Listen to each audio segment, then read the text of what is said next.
ಸಬ್ collector ರಾಘವಣ್ಣ, ನನ್ನ wife ಬಂದ್ಲಾ? ಬಂದು 1 hour ಆಯ್ತು.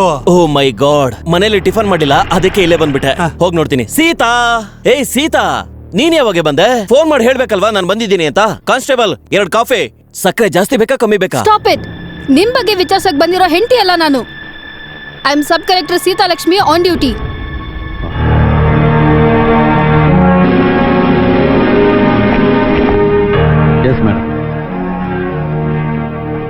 ಏನ್ ವಿಷಯ ಮೇಡಮ್? ಆಚೆ ಎಲ್ರು ಕೂಗ್ತಾ ಇರೋದು ಕೇಳಿಸ್ಕೊಂಡ್ರಲ್ಲ? ಕೇಳಿಸ್ತು. ಸೌಂಡ್ ಕಮ್ಮಿ ಇತ್ತು, ಇನ್ನು ಸ್ವಲ್ಪ ಜಾಸ್ತಿ ಮಾಡಿ ಅಂತ ಹೇಳ್ದೆ. ಅದಕ್ಕೆ ನೀವು ಉತ್ತರ ಹೇಳ್ಬೇಕು. ಮೇಡಮ್, ಅವ್ರು ಕಿರ್ಚೋದಿಕ್ಕೆ ನಾನೇನ್ ಮಾಡ್ಲಿ ಹೇಳಿ? ಅವರು ನನ್ನ ಮಾತು ಕೇಳೋದಿಲ್ಲ. ಇಲ್ಲಿ ನೋಡಿ, ಅದನ್ನ ಹಾಗೆ ಬಿಟ್ಬಿಡಿ. ನಾನ್ಸೆನ್ಸ್.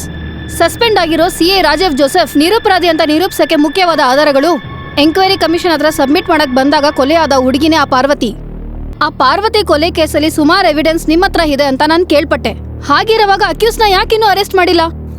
ರಾಘವಣ್ಣ. Yes sir. ಯಾರು ಮೇಡಮ್ ಹೇಳಿದ್ದು ಅಕ್ಯೂಸ್ನ ನಾನು ಕಸ್ಟಡಿಗೆ ತಗೊಂಡಿಲ್ಲ ಅಂತ? ರಾಘವಣ್ಣ, ಆ ಅಕ್ಯೂಸ್ನ ನಾನು ಜೀಪಲ್ಲಿ ಕಟ್ಟಾಕಿದ್ದೀನಿ, ಕರ್ಕೊಂಡು ಬನ್ನಿ.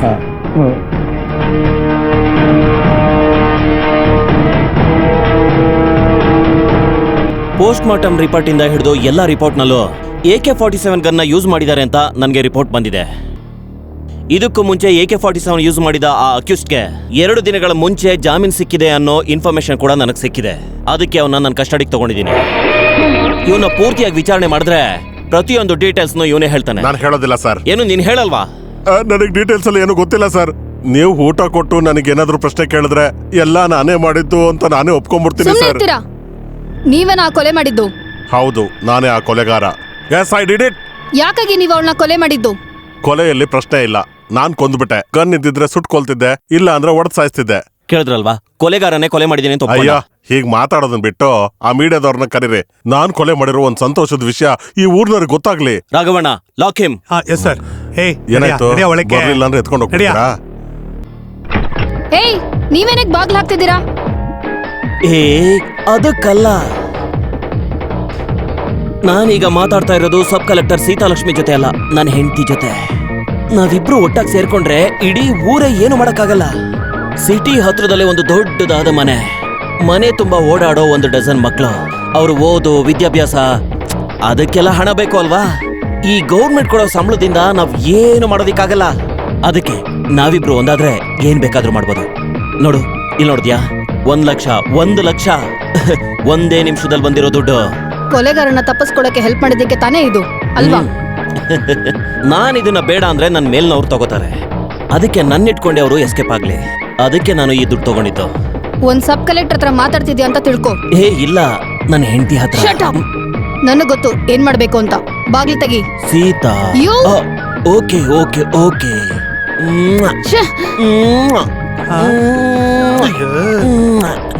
ಈ ತರ ಮಾಡೋಣ ಅಲ್ವಾ? ಸಾರಿ, ನಾವಿಬ್ರು ಒಟ್ಟಿಗೆ ಇದ್ದಾಗ ಈ ತರ ಮಾಡ್ತಾ ಇರ್ತೀವಿ. ಅಂದ್ರೆ ಹಾಗೆ ಅಲ್ವಾ? ಪೊಲೀಸ್ ಸ್ಟೇಷನ್ ಅಂತಾನು ನೋಡ್ದೇನೆ. ಸುಮ್ಮನೆ ರಾಗಣ. ಏ ಸೀತಾ, ಒಂದ್ ವಿಷಯ ಹೇಳೋದ್ ಮರ್ತ್ಬಿಟ್ಟೆ. ರಾತ್ರಿ ಊಟಕ್ಕೆ ಚಿಕನ್, ಕಬಾಬ್ ಜೊತೆಗೆ ಫಿಶ್ ಕರಿ ಇದನ್ನೆಲ್ಲ ಮಾಡ್ಬಿಡು. ನಿಧಾನ ಕೊಡ್ಸಯ್ಯ, ಜೋರಾಗಿ ಓಡಿಸ್ಬೇಡ. ಒಳಗ್ ಕೂತಿರೋದು ನನ್ನ ಹೆಂಡತಿ. ಏಯ್, ನಮ್ ಕುಟುಂಬದ ವಿಷಯದಲ್ಲಿ ನಿಮ್ಗೇನ್ ಕೆಲಸ? ಅಯ್ಯೋ ಬೇಡ ಪಾಪ.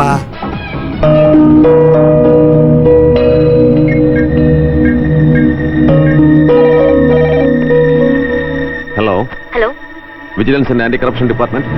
I am sub collector Seethalakshmi. ದುಡ್ಡು ಇಸ್ಕೊಂಡು ಕೇಸ್ನ ಮುಚ್ಚಿಡೋದು ನಿಜಾನೇ. ಇದನ್ನ ನಾನಷ್ಟೇ ಬಳಸ್ಕೊಂಡ್ರೆ ಚೆನ್ನಾಗಿರಲ್ಲ. ಇದರಲ್ಲಿ ನಿಮ್ಗೂ ಪಾಲಿದೆ. ನನಗೆ ಬೇಡ ಸರ್. ನಾನು ಬರೋ ಸಂಬಳದಲ್ಲೇ ಸಂತೋಷವಾಗಿ ಬದುಕ್ತಿದ್ದೀನಿ. ರಾಘಣ್ಣ, ನಿಮಗ್ ಬೇಡ ಅಂದ್ರೆ ಬಿಡಿ. ಆ ಕಾನ್ಸ್ಟೇಬಲ್ ಕರೀರಿ, ಕೊಡ್ತೀನಿ. ಆ ಪಾಪಿ ಲೋಕನಾಥನ್. ಆ ತರ ಎಲ್ಲ ಏನೂ ಆಗಲ್ಲ. ಲೋಕನಾಥ್ ಎದುರಾಗಿ ಕೇಸ್ನ ಪ್ರೂವ್ ಮಾಡೋದಕ್ಕೆ ಯಾವ ಲಾಯರ್ ಕೈಲೂ ಆಗಲ್ಲ. ಅದಕ್ಕೆ ಎಲ್ಲ ಕೆಲಸನೂ ಮಾಡ್ಬಿಟ್ಟೆ. ರಾಘಣ್ಣ, ನೀವು ಆ ಕಾನ್ಸ್ಟೇಬಲ್ಗಳನ್ನ ಕರೀರಿ. ಈ ದುಡ್ಡನ್ನ ಅವ್ರಿಗಾದ್ರೂ ಕೊಡ್ತೀನಿ. ಏನ್ ನೀವು? ಅಯ್ಯೋ ದೇವ್ರೆ, ವಿಜಿಲೆನ್ಸು ಸಾರ್, ವಿಜಿಲೆನ್ಸ್ ಅವ್ರು ಬಂದ್ಬಿಟ್ರು. ಅಯ್ಯೋ ದೇವ್ರೆ, ಏನಪ್ಪ? We are from anti corruption department. ನಾವಿಲ್ಲಿ ಸರ್ಚ್ ಮಾಡಬೇಕು. Yes, please carry on. Search.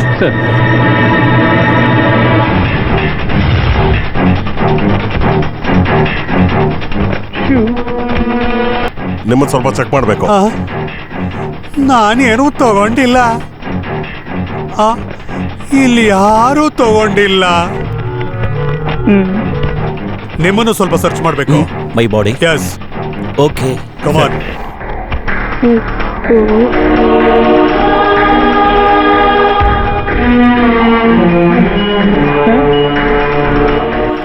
Sir ಏನೂ ಇಲ್ಲ sir. Sorry for the disturbance. ನಮಗೆ ರಾಂಗ್ ಇನ್ಫಾರ್ಮೇಶನ್ ಬಂದಿತ್ತು. ಪೊಲೀಸ್ ಸ್ಟೇಷನ್ ಅಲ್ಲಿ ಇಲ್ಲಿಗಲ್ ಆಗಿ ಅಮೌಂಟ್ ಇಟ್ಟಿದ್ದಾರೆ ಅಂತ. Thank you for your cooperation. It's my pleasure. Sir. Come on. ಸಿಕ್ಕಾಕೊಳ್ಳಿಲ್ಲ, ಸದ್ಯ ಸಿಕ್ಕಾಕೊಳ್ಳಿಲ್ಲ. ಅಯ್ಯೋ ದೇವ್ರೆ, ಈಗ ತಾನೇ ನನಗ್ ಜೀವ ಬಂತು. ಸಾರ ದುಡ್ಡು ತಿನ್ಬಿಟ್ರಾ? ಇಲ್ಲಿ ನೋಡು ರಾಘವಣ್ಣ, ಆ ದೇವರು ನನಗೆ ಕೊಟ್ಟಿರೋ ಹಣ ಅದು ಯಾವಾಗ್ಲೂ ನನ್ನ ತಲೆಯಲ್ಲೇ ಇರುತ್ತೆ. ನಿಮ್ಮ ಬುದ್ಧಿನೇ ಬುದ್ಧಿ ಸರ್. ತಪ್ಪು ಮಾಡಿದ್ರು ಅದನ್ನ ಸರಿಯಾಗಿ ಮಾಡ್ಬೇಕು. ಸಂತೋಷವಾಗಿದೆ, ನನಗೆ ಸಂತೋಷವಾಗಿದೆ. ನೀನ್ ಅವನಿಗೆ ಫೋನ್ ಮಾಡಿ ಕೇಳು, ಆ ಲಂಚ ತಗೊಂಡಿರೋದಕ್ಕೆ ಎಷ್ಟು ದಿನ ಸಸ್ಪೆಂಡ್ ಮಾಡಿದ್ದಾರೆ ಅಂತ. ನನಗದನ್ನ ತಿಳ್ಕೊಳ್ಳೋ ಆಸೆ ಆಗ್ತಿದೆ.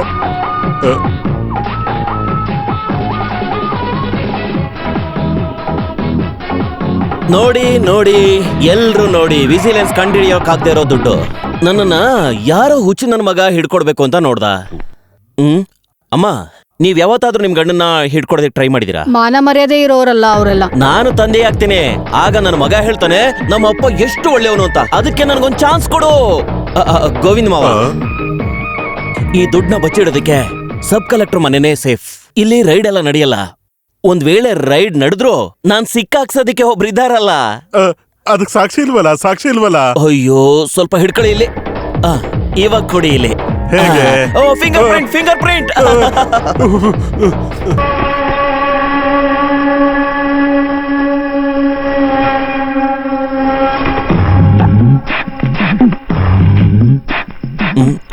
ಫಿಂಗರ್ ಪ್ರಿಂಟ್ ನ ಕ್ಲಿಯರ್ ಮಾಡೋಣ.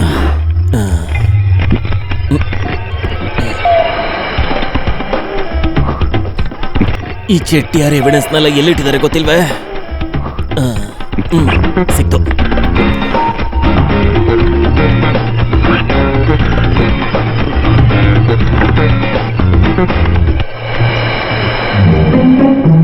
ಒಂದ್ ನಿಮಿಷ.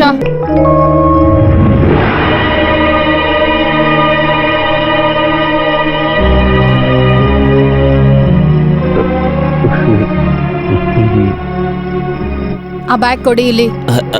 ಬ್ಯಾಗ್ ಸಪೋಸ್ ನಾನ್ ಇಲ್ದೇ ಇರುವಾಗ ಒಬ್ಬ ಕಳ್ಳ ಏನಾದ್ರೂ ಇಲ್ಲಿ ಬಂದ್ರೆ ಸೀತಾಲಕ್ಷ್ಮಿ ರಿಯಾಕ್ಷನ್ ಹೇಗಿರುತ್ತೆ ಅಂತ ತಿಳ್ಕೊಳ್ಳೋದಕ್ಕೆ ಹೀಗ್ ಮಾಡ್ದೆ. ನೀನ್ ಇದ್ರಲ್ಲಿ ಪಾಸ್ ಆಗ್ಬಿಟ್ಟೆ. ಇಷ್ಟು ಮಿಡ್ ನೈಟ್ ನಲ್ಲಿ ಇಷ್ಟು ಕಪ್ಪಗಿರೋ ಮನುಷ್ಯ ಬಂದ್ರೂ ಕೂಡ ನೀನ್ ನನ್ನ ಕಂಡಿಡ್ದ್ಬಿಟ್ಟೆ. ನೀನ್ ಬುದ್ಧಿವಂತೇನೆ. ಪೊಲೀಸ್ ಡಿಪಾರ್ಟ್ಮೆಂಟ್ ನಲ್ಲಿ ಕೆಲವು ಜಾಗಗಳಲ್ಲಿ ಮಾತ್ರ ನಾನು ಈ ಅಲರ್ಟ್ನೆಸ್ ನ ನೋಡಿದ್ದೀನಿ. I am proud of you, Sita Lakshmi. I am proud of you, my wife. Keep it up. Keep it up. Good night. ಒಬ್ಬ ಇನ್ಸ್ಪೆಕ್ಟರ್ ಪರಿಸ್ಥಿತಿ ನೋಡಿ, ವೇಷ ಹಾಕೋ ಬಂದ್ರು ಸಿಕ್ಕಾಕೊಬಿಟ್ಟೆ. ಅಲ್ವೇ, ಕಲೆಕ್ಟರ್ ಮನೆ ಪಾರ್ಟಿಗೆ ಮಾಧವ್ ಬರ್ತಿಲ್ವಾ? ಇಲ್ಲ, ಇದನ್ನ ನೀವು ಎಲ್ಲರ ಹತ್ರ ಹೇಳ್ಕೊಂಡ್ ಬರೋದ್ ಬೇಡ. ಅವ್ರು ನನ್ನ ಜೊತೆ ಬರೋದ್ ನನಗೆ ಸ್ವಲ್ಪನೂ ಇಷ್ಟ ಇಲ್ಲ.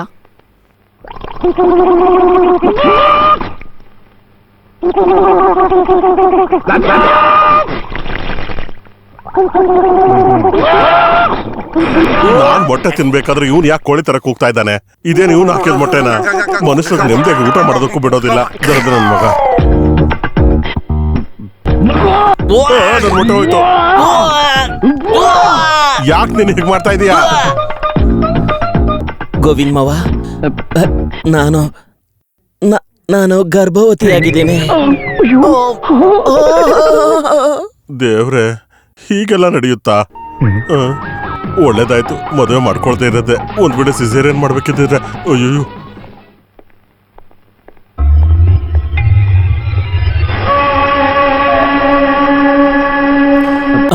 ಏ ಸೀತಾ, ಈ ಬ್ಯಾಗ್ ತಗೊಂಡು ಎಲ್ಲಿ ಹೋಗ್ತಾ ಇದೀಯಾ? ನನ್ಗಿಷ್ಟ ಆದ ಕಡೆ. ನಿನ್ಗೆ ಎಲ್ಲಿ ಇಷ್ಟನೋ ನಾನು ಬರ್ತೀನಿ. ಇವತ್ತು ಸಾಯಂಕಾಲ ನಾವಿಬ್ರು ಜೊತೆ ಹೋಗೋಣ. ನಾನ್ ಹೋಗ್ತಿರೋದೊಂದು ಅಫಿಷಿಯಲ್ ಮೀಟಿಂಗ್. Official meeting? ನೀನ್ ನನ್ನನ್ನ ಮೂರ್ಖನ್ ಮಾಡ್ಬೇಡ. ಒಬ್ಬ ಹಸ್ಬೆಂಡ್ ಗೊತ್ತಿರ್ಬೇಕು ಹೆಂಡತಿ ಎಲ್ಲಿ ಹೋಗ್ತಾಳೆ ಅಂತ. ದಿಢೀರ್ ಅಂತ ಹಿಂಗೆ ಬ್ಯಾಗ್ ತಗೊಂಡು ಹೋಗ್ತಿದ್ಯಾ? ಕಳ್ಳರುಗಳಿರ್ತಾರೆ, ತುಂಬಾ ಹುಷಾರು. ನಿನಗೋಸ್ಕರ ಒಬ್ಬ ಇನ್ಸ್ಪೆಕ್ಟರ್ ಕಾವಲಿಗಿದ್ದಾನೆ. ಅವನಂದ್ರೇನೆ ಭಯ ನನ್ಗೆ. ಓ,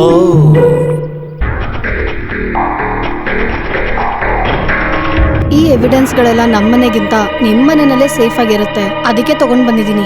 ಇವಾಗ ಈ ಪ್ರಪಂಚದಲ್ಲಿ ನಾನ್ ಭಯ ಪಡೋದು ಒಬ್ನಿಗೆ, ಅದು ನನ್ನ ಹಸ್ಬೆಂಡ್. ನೀವಿಬ್ರು ಇಲ್ಲಿ ಮಾತಾಡ್ತಾ ಇದ್ದೀರಾ, ಕೆಳಗಡೆ ಎಲ್ಲ ವೈಟ್ ಮಾಡ್ತಿದ್ದಾರೆ, ಫಂಕ್ಷನ್ ಸ್ಟಾರ್ಟ್ ಮಾಡಿ. ನಿಮ್ ಹಸ್ಬೆಂಡ್ ಬರ್ಲಿಲ್ವಾ? ಇಲ್ಲ, ನಾನಿಲ್ಲಿ ಬರ್ತಾ ಇರೋದು ಅವ್ರಿಗೆ ಹೇಳಿಲ್ಲ. ನಾನು ಪಬ್ಲಿಕ್ ಮುಂದೆ ನನ್ನ ಇನ್ಸಲ್ಟ್ ಮಾಡೋದಕ್ಕೆ ಒಂದ್ ಚಾನ್ಸನು ಅವ್ರು ಖಂಡಿತ ಬಿಡಲ್ಲ. I am sorry. ನಿಮ್ ಹಸ್ಬೆಂಡ್ನ ನಾನು ಬೇಕಾದ ಪರ್ಸ್ನಲ್ ಆಗಿ ಕರಿತಾ ಇದ್ದೆ. ಹಾಗಾದ್ರೆ ಮರ್ತಿರ್ತಾರೆ, ಅದ್ರ ಬಗ್ಗೆ ಏನು ಹೇಳಿಲ್ವಲ್ಲ, ಒಳ್ಳೇದಾಯ್ತು. ಚೆಟ್ಟಿಯಾರ್, ಫೈಲ್ ನನ್ನ ಹತ್ರ ಸೇಫ್ ಆಗೇ ಇದೆ. ಅದಕ್ಕೋಸ್ಕರ ನಾನು ಸಿಕ್ಕಾಪಟ್ಟೆ ಕಷ್ಟಪಟ್ಟೆ. ಬೇಡ ಬೇಡ, ನಾನು ಹೇಳೋವರೆಗೂ ಬರಬೇಡಿ. ಇಲ್ಲಿ ನೋಡಿ ಚೆಟ್ಟಿಯಾರ್, ಈ ಫೈಲ್ ಬೆಲೆ ಏನು ಅಂತ ನನಗೆ ಚೆನ್ನಾಗಿ ಗೊತ್ತಿದೆ. ನೀವು ನಿಮ್ಮ ಮಗನ್ ಜೀವನ ಕಾಪಾಡೋದಿಕ್ ನೋಡ್ತಾ ಇದ್ದೀರಾ. ಈ ಸಮಯದಲ್ಲಿ ನಾನು ಏನೇ ಕೇಳಿದ್ರು ನೀವು ಕೊಡ್ತೀರಾ ಅಂತ ಗೊತ್ತು. ಚೆಟ್ಟಿಯಾರ್, ಅವತ್ತು ನಿಮ್ಮ ಮಗ ಒಂದು ಮಾತು ಹೇಳ್ದ ಅಲ್ವಾ, ನನ್ನ ಮನಸ್ಸಲ್ಲಿ ಇನ್ನೂ ಹಾಗೇ ಇದೆ. ಸರಿ, ನಾವಿಬ್ರು ನೇರವಾಗಿ ಭೇಟಿ ಮಾಡೋಣ. ನಾನು ಆಮೇಲೆ ಫೋನ್ ಮಾಡ್ತೀನಿ. ಏನಪ್ಪ? ಅವ ಸರಿಯಾ வரல மாதிரி.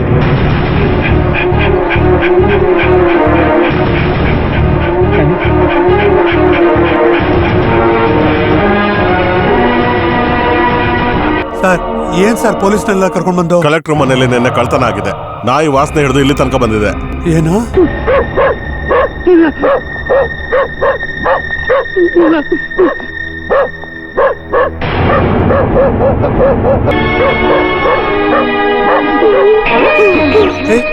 ಇವ್ನು ನಿನ್ನೆ ರಾತ್ರಿ ಲಾಕಪ್ ನಲ್ಲೇ ಇದ್ನಲ್ಲ, ಕಲೆಕ್ಟರ್ ಮನೇಲಿ ಇವನು ಹೇಗ್ ಕಳ್ತನ ಮಾಡ್ದ? ಒಂದ್ ಇಂಪಾರ್ಟೆಂಟ್ ವಿಷಯ ಹೇಳಕ್ಕೆ ಅಂತ ನಾನ್ ನಿಮ್ಮನೇಲಿ ಕರೆದಿದ್ದೀನಿ. ನಮ್ಮನೆಯಿಂದ ಫೈಲ್ ಕದ್ದವ್ರನ್ನ ನಾನು ಕಂಡು ಹಿಡ್ದಿದ್ದೀನಿ. ಆದ್ರೆ ಆ ಟೈಮಲ್ಲಿ ಅವ್ನು ಲಾಕಪ್ಪಲ್ಲಿದ್ದ. ಯಾರ ಸಹಾಯದಿಂದ ಅವ್ನು ಹೊರಗೆ ಬಂದ, ಅವನ ಹಿಂದೆ ಯಾರಿದ್ದಾರೆ ಅದನ್ನ ಎಷ್ಟಲ್ಲಿ ಕೇಳಿದ್ರು ಅವ್ನು ಹೇಳಕ್ ತಯಾರಿಲ್ಲ. ಕಡೆಗೆ ಕೆಲಸ ಉಳ್ಕೊಳ್ಳೋಕೆ ಅಂತ ಕಾನ್ಸ್ಟೇಬಲ್ ಚಾರ್ಲಿ ನಿಜ ಹೇಳ್ಬಿಟ್ರು. ಅವ್ರ ಸ್ಟೇಟ್ಮೆಂಟ್ ಪ್ರಕಾರ ನಿಮ್ಮ ಹಸ್ಬೆಂಡೇ ಎಲ್ಲದಕ್ಕೂ ಕಾರಣ, ಅವರೇ ವಿಲನ್. ನಿಮ್ಮ ಮನೆ ಪ್ರಾಬ್ಲಮ್ಸ್ ಎಲ್ಲ ವೈಫ್ ಮೂಲಕ ನಂಗೆ ಗೊತ್ತಾಗಿದೆ. ನಿಮ್ಮಿಬ್ರ ಮಧ್ಯ ಈಗಲೂ ಕೂಡ ಹಸ್ಬೆಂಡ್ ವೈಫ್ ರಿಲೇಶನ್ಶಿಪ್ ಇಲ್ಲ ಅಲ್ವಾ? ಫೇಟ್ ಅದು, ಏನ್ ಮಾಡೋಕ್ಕಾಗಲ್ಲ. ನಿಮ್ಮ ಹಸ್ಬೆಂಡ್ ಆಗಿರೋದ್ರಿಂದ ನಾನು ಚಾರ್ಲಿ ಸ್ಟೇಟ್ಮೆಂಟ್ ಮೇಲೆ ಏನೂ ಆಕ್ಷನ್ ತಗೊಂಡಿಲ್ಲ. ನೀವೊಂದು ಮಾತು ಹೇಳಿದ್ರೆ ಮಾಧವನ್ನ ಉಳಿಸ್ಕೋಬಹುದು. No, you can take action against him. ಅಷ್ಟೊಂದು ಕೋಪನ ಅವ್ರ ಮೇಲೆ? ತಪ್ಪು ಮಾಡಿದ್ ಯಾರೇ ಆಗಿದ್ರು ಶಿಕ್ಷೆ ಆಗ್ಲೇಬೇಕು. ಇಂಥ ವಿಷಯಗಳಲ್ಲಿ ಯಾವತ್ತೂ ಅರ್ಜೆಂಟಾಗಿ ಡಿಸಿಷನ್ ತಗೋಬಾರ್ದು. ಈ ವಿಷಯಕ್ಕೆ ಇನ್ವೆಸ್ಟಿಗೇಷನ್ ಆದ್ರೆ ಅವ್ರ ಹೆಸರು ಮಾತ್ರ ಅಲ್ಲ, ನಿಮ್ಮ ಹೆಸರು ಕೂಡ ಬರುತ್ತೆ. ಒಂದು ಇಂಪಾರ್ಟೆಂಟ್ ಕೇಸ್ನ ರಿಪೋರ್ಟ್ನಲ್ಲಿ ಆ ಕೇಸ್ನ ವಿಚಾರಣೆ ಮಾಡ್ತಿರುವಂಥ ಸಬ್ ಕಲೆಕ್ಟರ್ ಗಂಡನೇ ಕಳ್ಳ ಅಂತ ಗೊತ್ತಾದ್ರೆ ನಿಮಗೂ ಅಫೆಕ್ಟ್ ಆಗತ್ತಲ್ವಾ? ಆಗ ಮೀಡಿಯಾ, ಪಬ್ಲಿಕ್, ಕ್ವೆಶ್ಚನ್ಸ್ ಅಂತ ಎಷ್ಟು ಜನಕ್ಕೆ ಉತ್ತರ ಹೇಳ್ತೀರಾ? Don't be afraid, nothing will happen. ಎಲ್ಲಾನು ನನ್ನ ಕೈನಲ್ಲೇ ಇದೆ. ಸೀತಾಲಕ್ಷ್ಮಿ ಅವರೇ, ನನ್ನ ಒಬ್ಬ ಥರ್ಡ್ ಪರ್ಸನ್ ಅಂತ ನೋಡಬೇಡಿ. ನನ್ನ ಕಡೆಯಿಂದ ಎಲ್ಲ ಹೆಲ್ಪ್ ನಿಮಗೆ ಮಾಡ್ತೀನಿ. ಏನ್ ಬಂದ್ರೂ ಜೊತೆಗಿರ್ತೀನಿ.